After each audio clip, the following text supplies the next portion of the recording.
বাড়ির বাইরে থাকার কারণে আসর ও মাগরিব কাজা হয়ে যায়, এখন এশার ওয়াক্ত হয়ে গেলে কোনটা আগে আদায় করব? বাহিরে থাকার কারণে ফরজ নামাজ কাজা হয়ে যায় কেমনে ভাই? হ্যাঁ, বাসে জ্যামে পড়ছেন তো নেমে যাবেন। আমি একবার ছাত্র জীবনে মাদ্রাসায় পড়ি, তখন বাসে যাচ্ছি, দূরপাল্লার বাসে, ফজরের নামাজের টাইম চলে যাচ্ছে। ড্রাইভার সাহেব যে বললাম, ভাই গাড়িটা একটু থামাবেন, আমি নামাজটা পড়বো। কয়েক গাড়িতে নামাজ পড়ে নেন, গাড়িতে নামাজ হয়। আমি কই ভাই উজু করা লাগবে না, নাইট কোর্স, রাতভর গাড়িতে ছিলাম, সকালে ফজর পড়বো, উজু করবো না, ঘুমাইছি গাড়িতে। বলে যে জানলা দিয়ে পানি দিয়ে উজু করে ফেলান বা তায়াম্মুম করেন, জায়েজ আছে। চিন্তা করলাম কত বড় মুফতি, সুবহানাল্লাহ। এমন কোনো মাসালা নাই যেটার উত্তর তার কাছে নাই। হ্যাঁ, উজু লাগবে না, তায়াম্মুম লাগবে সেটা বলে দিচ্ছে। নামাজ দাঁড়ায় না, বৈশা সিটে বৈশা কেবলা কোনটা লাগবে না লাগবে সাথে সাথে উত্তর। বাপরে বাপ, এ তো অনেক বড় মুফতি। চিন্তা করলাম, আল্লাহ এই মুফতির হাত থেকে তুমি আমার রক্ষা করো মাবুদ। নামাজের টাইম চলে যাচ্ছে, এদিকে মুফতির ফতোয়া থামতেছে না। আমি আবার ছোট মানুষ, মাদ্রাসায় পড়ি, খুব টেনশনে পড়ে গেছি, আল্লাহ কি একটা বিপদ, কি করি। তখন বন্যা চলছে দেশে, বন্যার পানি আমি দেখতে পাচ্ছি রাস্তার দুই পাশে বিলের পানি থই থই করে। দূরপাল্লার বাস ঢাকা থেকে যশোর যাচ্ছে। তো আমি দুই পাশে যখন পানি দেখলাম, বললাম ভাই একটু থামাইলে, ভাই পাশেই পানি আছে ভাই, আমার 2 মিনিট লাগবে পানি দিয়ে উজু করতে, আর আমি ফরজ 2 রাকাত পড়বো, শুধু দৌড় দিব ভাই। কোথা কি আর কথা শুনে, আরে ভাই বেশি পেন করেন না, বসেন আপনি। এমনি ফেরিঘাটে জ্যামে দেরি হয়, আবার আপনি এখানে কাহিনী করতে আসছেন, দাঁড়াবেন আসে। আমি কে আল্লাহ, আমার ফজর নামাজ নষ্ট হয়ে যাবে আজকে। খুব মনে মনে ইস্তেগফার করতেছি, কি করব। একটু পরে দিকে হঠাৎ করে গাড়ি থামছে। আমি বললাম কি ভাই, কোনো সমস্যা? বসেন সিটি বসেন, সামান্য একটু অসুবিধা হয়েছে। হ্যাঁ, আমি মনে অনেকে চান্দু আর বসতেছি। আমি লাভ দেয়া নাইমা বিলের থেকে উজু করে উঠা একদম গায়ের সামনে আল্লাহু আকবার করে কেবলার দিকে দাঁড়িয়ে গেছে, যে উঠে দিলাম, আমার গার উপর উঠে দাও। আলহামদুলিল্লাহ আমি নামাজ কালাম পরে সুন্দর করে সিটে যা বসছি, দেখি তার গাড়ি এখনো ঠিক হয় নাই। বললাম মুফতি সাহেব গাড়ি ঠিক হয়েছে? না হুজুর, এই তো আর একটু বাকি। আমি তো আর 1 ঘন্টা বাকি হইলে আর দুঃখ নাই, আমার নামাজ হয়ে গেছে আলহামদুলিল্লাহ। বহু মানুষ আছে আমি দেখছি, নামাজি মানুষ গাড়িতে সফরে গেলে নামাজ পড়ে না, মানে সাহস করে বলে না। অনেক নামাজি মানুষ আছে। আপনার উঠার সময় হিসাব করা উচিত, ড্রাইভারের সাথে চুক্তি করা উচিত, ভাই আমি তোমার গাড়িতে উঠবো, যাবো, আমাকে কিন্তু নামাজের ছুটি দিতে হবে, নামাজের সুযোগ দিতে হবে। এবং অনেকে আছে দেখি ট্রেনে নামাজ পড়ে না, বিমানে নামাজ পড়ে না। আরে বিমানে আমি জেদ্দা থেকে আসতেছি, ওমরার যাত্রী, হজের যাত্রী, হজের সফরও দেখছি, ওমরার সফরও দেখছি, যে সব টাক মাথা, মানে সব ওমরা করে আসতেছে। তো সব চুলচাচা মানুষ ওমরা করে আসতেছে, মাশাআল্লাহ। নামাজের ওয়াক্ত চলে যাচ্ছে, দেখি সব দিব্যি ঘুমাইতেছে। কিছু কিছু চাচা আছে দেখি যে পান খাইতেছে বিমানের ভিতরে। নামাজের টাইম চলে যাচ্ছে। বললাম চাচা নামাজ পড়ছেন? কয় না তো বাবা। তো নামাজ পড়েন নাই? টাইম চলে যাচ্ছে তো, পান খাইতেছেন।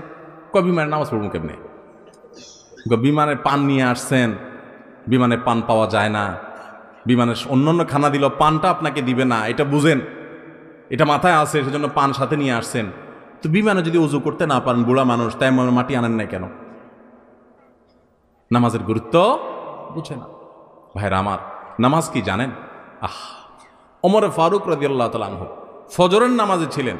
ফিরুজ আল-লুন নামক অগ্নিপূজক যখন খঞ্জর দিয়ে তার পেটে আঘাত করেছেন, নাড়ি বুড়ি বের হয়ে গেছে, কিন্তু প্রাণ তখনও বের হয় নাই। উনি তো লুটায় পড়ে গেছেন। ওনাকে নিয়ে যাওয়া হলো। যখন নিয়ে যাওয়া হয়েছে, উনি নামাজের ইমামতি করতেছিলেন ওই অবস্থা।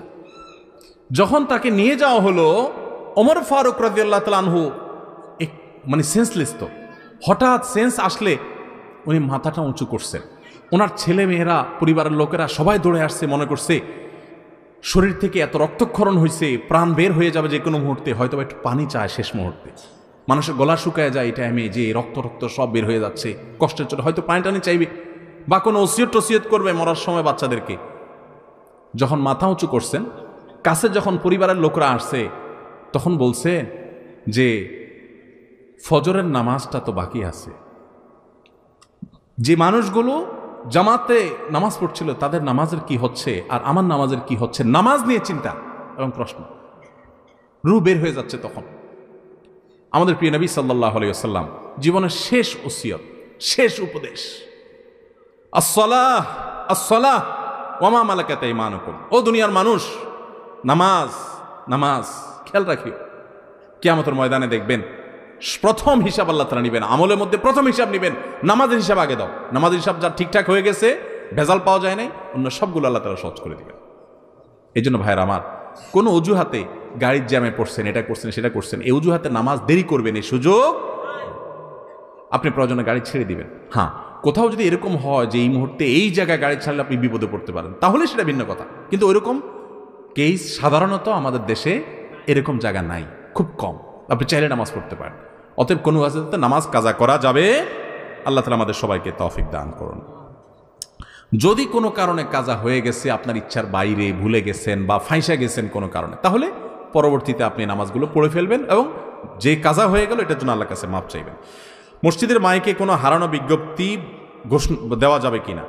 মসজিদে হারানো জিনিসের বিজ্ঞপ্তি দেওয়া জায়েজ নেই।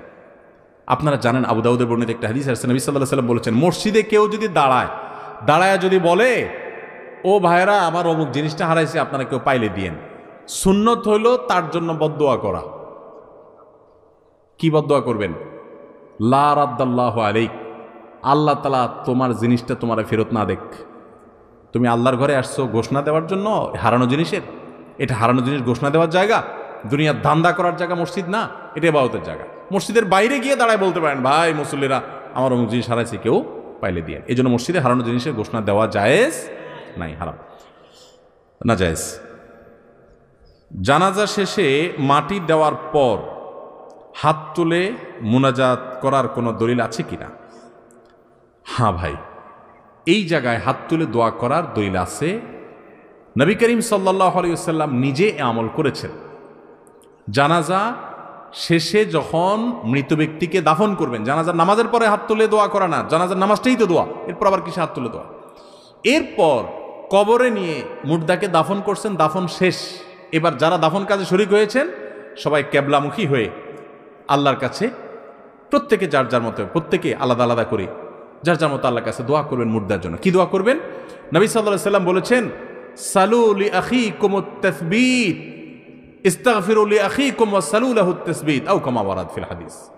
অর্থাৎ তোমাদের ভাই যার দাফন করলা, এখন তার জন্য আল্লাহর কাছে দোয়া করো, আল্লাহ যেন তাকে মাফ করে দেয়। আরেকটা দোয়া হলো, আল্লাহ যেন তাকে ইমানের উপরে, এখন মুনকার নাকির যে প্রশ্ন করবে এটার উপর যেন অটল অবিচল রাখে। দুনিয়াতে সে ইমানদার ছিল, এখনো সেই ইমানের উপরে যেন টিকে থাকে, সেজন্য বিচলিত হয়ে না যায়, এই জন্য আল্লাহর কাছে দোয়া করো। এই জন্য দোয়া করতে হয়।